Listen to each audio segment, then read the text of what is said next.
Hello friends, welcome to my channel. இன்னைக்கு வீடியோவில் நம்ம என்ன பார்க்க போகிறோம்னா துபாய் நைட் அவுட்.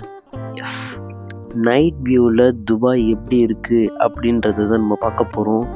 ஆக்சுவலி நான் எதிர்பார்த்ததை விட ரொம்பவே அழகாக இருந்தது. என் கூட சேர்ந்து நீங்களும் என்ஜாய் பண்ணுங்க. அப்படியே அந்த ஒரு வியூவும் பார்க்குறதுக்கு அப்படியே ஒரு மாதிரி நல்ல பீஸ்ஃபுல்லாக இருந்ததுங்க. ஆக்சுவலி நிறைய பேருக்கு நைட் ரைட் ரொம்ப பிடிக்கும். அதாவது நைட்டில் லாங் ட்ரைவ் போகணுன்னா அப்படியே ஒரு மாதிரி மைண்ட் ரிலாக்ஸ் ஆகும்னு சொல்லுவாங்க. இதுவாங்க ஃப்ரேம் நைட் வியூ. இன்னும் அது ரன் ஆகிட்டு தான் இருக்குது. மேபி 12 o'clock மேலே க்ளோஸ் பண்ணுவாங்கன்னு நினைக்கிறேன்.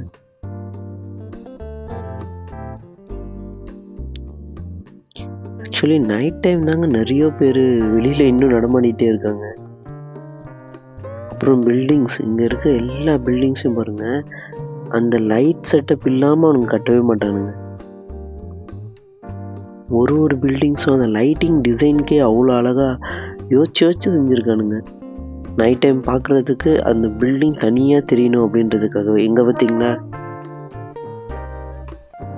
பிரமிட், துபாயில் ஒரு பிரமிடை ஒரு டிசைனாக வச்சு ஒரு பில்டிங் பார்க்குறதுக்கு எவ்வளோ அழகாக இருக்குது. அதுவும் நைட் டைமில் அந்த மேலே இருக்கிறது மட்டும் லைட் செட்டப்பில் அப்படியே பார்க்குறதுக்கு சூப்பராக இருக்குது. நாங்கள் பின்னாடி இருக்க பில்டிங் பாருங்கள், ஒரே மாதிரி பில்டிங், பின்னாடி அப்படியே லைட் செட்டப்போட. இந்த ரோடை பார்த்தோன்னே நிறைய பேருக்கு தெரிஞ்சிருக்கோம் இப்போ நம்ம எங்கே போயிட்டுருக்கோம் அப்படின்ட்டு. நம்ம ஒருத்தவங்களை பிக்கப் பண்ணுறதுக்காக போயிட்டுருக்கோம். அப்படியே ஒரு உங்களுக்கு நைட் வியூவையும் காமிச்ச மாதிரி ஆகும், அப்படியே அவங்கள பிக்கப் பண்ண மாதிரி ஆகும். இதோ இந்த பில்டிங் நீங்கள் பார்த்துருப்பீங்க ஆல்ரெடி. நம்ம அந்த க்ரூஸ் வீடியோ போட்டோம் இல்லையா, அந்த க்ரூஸ் வீடியோ போடும்போது பார்த்தீங்கன்னா இங்கே நின்று நம்ம ஃபோட்டோ எடுத்திருப்போம். இதை சுற்றி தான் அது ரவுண்ட் அடிச்சுது அந்த க்ரூஸ். அங்கே தூரத்தில் பாருங்கன்னா ஒரு பில்டிங்கு, அப்படியே ஒரு ஏரோப்ளைனுடைய ஷேப்லேயே அந்த பில்டிங் கட்டியிருக்காங்க, நின்றுட்டுருக்க மாதிரி. செம்ம இல்லை? நான் இதெல்லாம் சும்மா ஹோட்டல் ரெஸ்டாரண்ட் அந்த மாதிரி தான் பார்த்துருக்கேன். ஆனால் ஒரு பில்டிங் ஒரு வீடியோ அப்படி கட்டியிருக்காங்கன்னும் போது சூப்பராக இருக்குது. மேபி அது ஆஃபீஸாக இருக்கலாம். இங்கெல்லாம் நல்லா இண்டிவிஜுவல் வில்லா மாதிரி நல்லா செப்பரேட்டாக சூப்பராக இருக்கும். ஓகே, இப்போல்லாம் கெஸ் பண்ணியிருப்பீங்க எங்கே வந்திருக்கோன்னு. நம்ம இப்போ துபாய் இன்டர்நேஷ்னல் ஏர்போர்ட்டுக்கு தான் போயிட்டுருக்கோம். எஸ், சென்னையிலேருந்து நம்மளோட ரிலேட்டிவ்ஸ் தான் வராங்க. அவங்கள பிக்கப் பண்ணுறதுக்கு தான் இப்போ நம்ம ஏர்போர்ட் போயிட்டுருக்கோம். இந்த வியூ சூப்பராக இருக்கும் பாருங்களேன். நைட் டைம் தான் இது சூப்பராக இருக்கும். இந்த வியூ பார்க்குறதுக்கு வேற ஒரு ஏதோ ஒரு பழைய உலகத்துக்கு வந்த மாதிரி இருக்கும். கொகை, மலை, இந்த மாதிரி.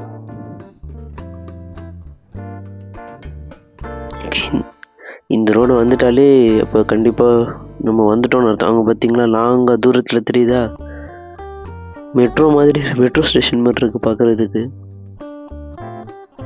இதுதான் துபாய் இன்டர்நேஷ்னல் ஏர்போர்ட்.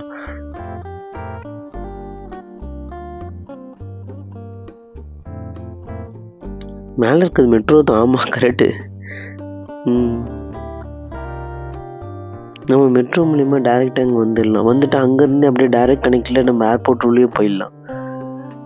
ஓகே, நம்ம ஏர்போர்ட் வந்துட்டோம். 41 rooms ஆயிடுச்சா? ஓகே, இப்போ அவங்க டெர்மினல் 1 வராங்க. ஸோ டெர்மினல் 1 எங்கே வரும்னு நம்ம விசாரிச்சுட்டு அந்த ஏரியாவுக்கு போயிடலாம். இந்த அம்மா நடக்க ஆரம்பித்ததுலேருந்து நாங்கள் தூக்குறதே இல்லை, இறக்கி விட்டுட்டோம். இறக்கி விட்டுட்டோன்னு இல்லை, ஆக்சுவலி அந்த அம்மா இப்போ மேலே ஏற மாட்டாங்க. தூக்கி வச்சுக்கிட்டா அழுகுறா. இல்லை நான் நடப்பேன், எனக்கு கீழே இறக்கி விடுங்கன்னு சொல்லிட்டு கீழே இறக்கி விடுங்கன்னு அழுகுறா. அதுவும் இப்போலாம் வெளியில் வந்துட்டாலே, அவுட் ஸ்பேஸ் வந்துட்டாலே அவள் ரொம்ப குஷியாகிடுறா. எனக்கு கீழே இறக்கி விடுங்கன்னு அப்படியே ஓடிட்டே இருக்கணும் அப்படி சொல்கிறாங்க. ஓகே, இங்கே பாருங்க,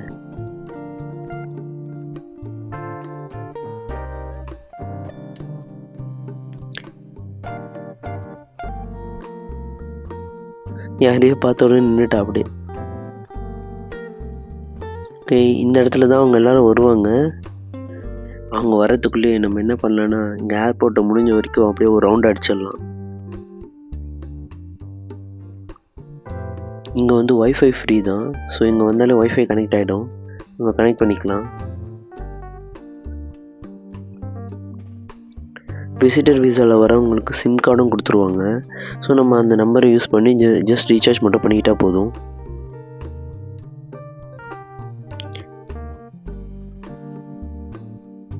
இங்கே நிறைய அதான் மோஸ்ட்லி ஆக்சுவலி ஏர்போர்ட்டில் விற்கிறதெல்லாம் வாங்கி சாப்பிடவே முடியாது அப்படி சொல்லுவாங்களா, ஆனால் இங்கே அப்படி கிடையாது. புஜ் அசீசி, இது வந்து புஜ் கலிஃபா இருக்கு இல்லையா, புஜ் கலிஃபா வந்து வேர்ல்டு டாலஸ்ட் பில்டிங். இது செகண்டு, இதுவும் இவங்க தான் கட்டியிருக்காங்க. ஸோ எங்கள் ரெக்கார்டை நாங்கள் தான் இது பண்ணுவோம், வேறு யாரையும் மீட் பண்ண விட மாட்டோம் அப்படின்னு சொல்லிட்டு. ஆனால் இது வந்து செகண்டு தான், ஃபஸ்ட்டு புஜ் கலிஃபா தான். எவ்வளோ பெரிய சாக்லேட்.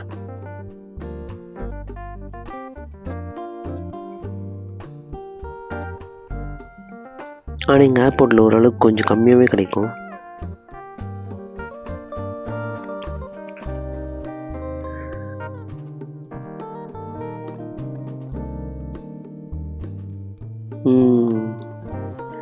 இங்கே தாங்க நான் ஃபஸ்ட் டைம் துபாய்க்கு நான் இங்கே ஏர்போர்ட்டில் வந்து இறங்கின உடனே ஃபஸ்ட் டைம் துபாயில் நான் இங்கே தான் வாங்கி சாப்பிட்டேன் ஒரு சிக்கன் பிரியாணி.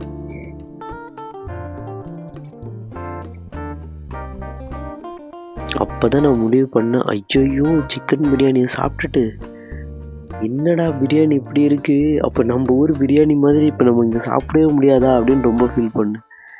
ஏன்னா எங்கள் பிரியாணி அந்த மாதிரி இருக்காது, நார்மலாக நம்ம ஊர் ஸ்டைலில் இருக்காது. ஓகே, அவங்க இந்த வழியாக தான் வரணும். பார்த்தா இங்கே பயங்கர க்ரௌடு. ஏன்னா இங்கே ஒரே சமயத்தில் 4-5 ஃப்ளைட் வந்து இறங்கிடுச்சு. ஸோ அதனால க்ரௌட் ஜாஸ்தி ஆகிடுச்சு. இங்கே பார்த்தீங்களா மேலே என்ன வாட்ச் போட்டிருக்காங்கன்னு, ரோலெக்ஸ் வாட்ச். இந்த மாதிரி இந்த ரோலெக்ஸ் கிளாக் வந்து பார்த்திங்கன்னா ஒரு இடத்துலையும் இருக்கும். இந்த ஏர்போர்ட்டை சுற்றி கிட்டத்தட்ட எத்தனை கிளாக் இருக்கும்னு யோசிச்சு பாருங்க. சரி அவங்க வரத்துக்கு லேட் ஆகும் அப்படின்னு சொன்னாங்க, இன்னொரு 10 மினிட்ஸ் ஆகும் அப்படின்னு சொன்னாங்க. அதுக்குள்ளேயே இவன் வந்து கையிலேயே பிடிக்க முடியல. இல்லை நான் ஓடிக்கிட்டே இருப்பேன், என்னை துரத்திக்கிட்டே இருங்கன்ற மாதிரி அவள் பாட்டு பின்னாடியே பார்க்காம அவள் பாட்டு ஓடிட்டே இருக்கா. இந்த மாதிரி ஓப்பனாக பெரிய ஸ்பேஸில் எடுத்துகிட்டு வந்து விட்டோம்னா இந்த மாதிரி கையில் பிடிக்க முடியல. இங்கே பாருங்க டான்ஸ் ஆடிட்டு இருக்கா.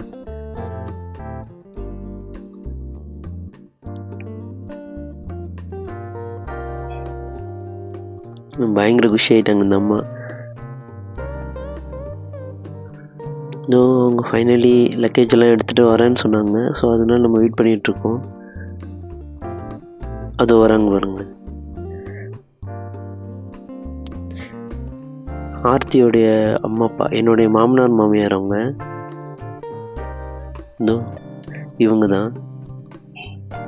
இவங்களுக்கு பேத்தியை பார்த்தோன்னு குஷி ஆயிடுச்சு. இதுக்கப்புறம் இவங்களை கையில் பிடிக்க முடியாது.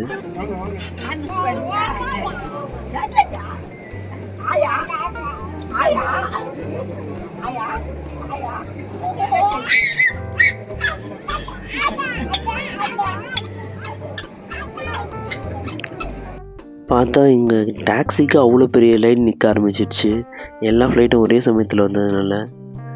ஸோ ஃபைனலி நாங்கள் கேப் பிடிச்சிட்டு இங்கேருந்து கிளம்பிட்டோம்.